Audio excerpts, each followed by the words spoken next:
정말 헌재가 상당한 그 기간 혼란을 겪고 있던 시기에 두 분께서 바른 말씀, 방향 또 잘 제시해 주셔서 옳은 결론이 날 수 있었던 것 같습니다. 이 자리를 빌어서 깊은 감사 말씀드립니다.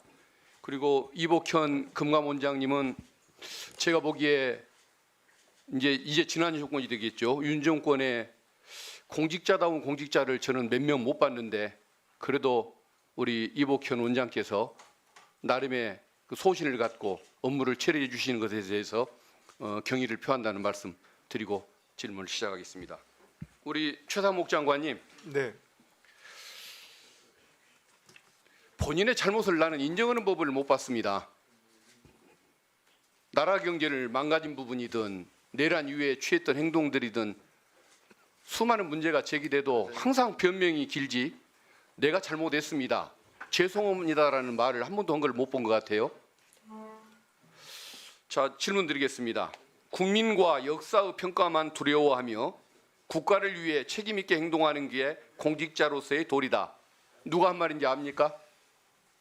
제가 국무회의 모두 발언에 한 말입니다. 권한대행으로서 그런 얘기 하셨던 그렇습니다. 거죠? 네네. 본인은 그렇게 행동해 왔습니까? 전 행동하려고 노력했습니다. 네. 노력한 결과가 그겁니까? 자, 그럼 한번 질문해 보겠습니다. 계엄 반대했다고 그러셨죠? 네, 그렇습니다.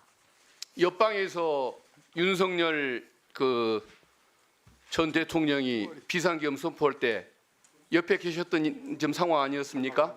그렇죠? 옆에 있지는 않았습니다만, 네, 대기실에 국무회의에 있었습니다. 참여했을 거 아닙니까? 뭐 국무회의인지 모르고 들어가는 자, 건 맞습니다. 네. 그때 말리기 위해서 찬성하지 않았다는 것 외에 본인이 말리기 위해서 어떤 노력을 했었습니까?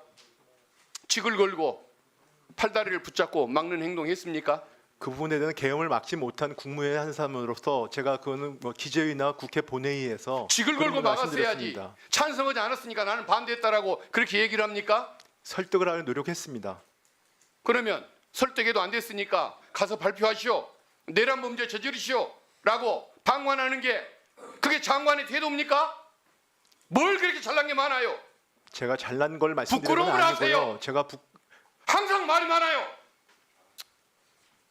그리고 마한혁 재판관 임명 계속 거부했었는데 그게 헌법 위반이라는 거 몰랐습니까? 거부한 게 아닙니다.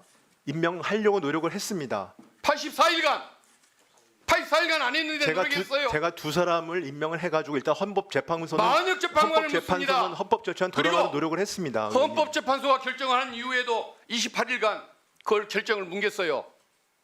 왜 법을 안 지킵니까?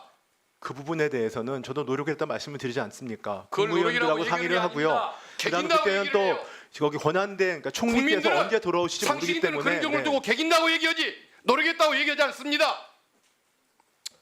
헌재가 명령을 하고 본인에게 권한이 있는데 그걸 안 해놓고 노력했다. 무슨 궤변이에요?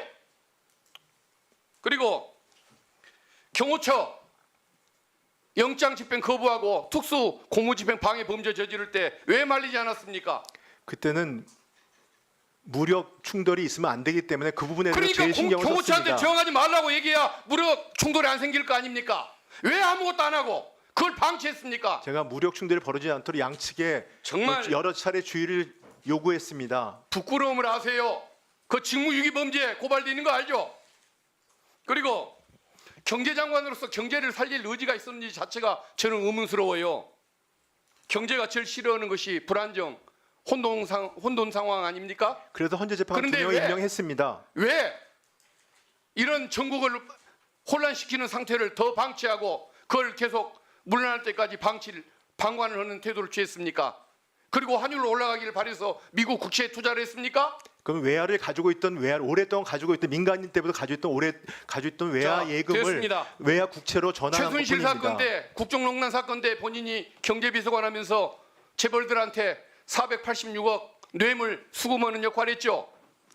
그것도 안 했습니까? 그거는 그 당시는 제가 그 정상회담에 문화재단을 참여하기 위해서 정상회담 준비 차원에서 했고요.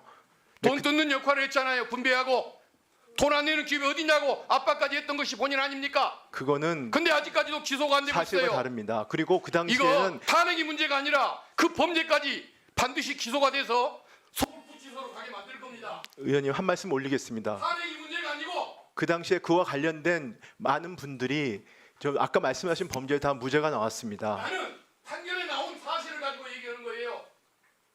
박근혜 대통령 유진한 거 모릅니까? 그게 아니고 제가 미르재단 부분에 대해서 뇌물과 말씀하시니까 그건 무죄가 나왔다는 말씀을 드리는 겁니다. 정부 청사가 아니고 서울 구치소에 한다는 사실 곧 보여줄 겁니다. 스스로 올려라는 것이 본인의 공직자로서의 마지막 도리라는 점 분명히 명심하세요. 네. 그러는 분이 왜 갑자기 그래요? 저 공직자를 보면 용납이 안 돼요. 천천히 말씀하세요. 오늘 방송 어떠셨습니까? 마음에 들었다면 구독, 좋아요로 스픽스를 응원해 주십시오. 여러분들의 구독, 좋아요는 가장 큰 힘이 됩니다. 스픽스 구독, 좋아요.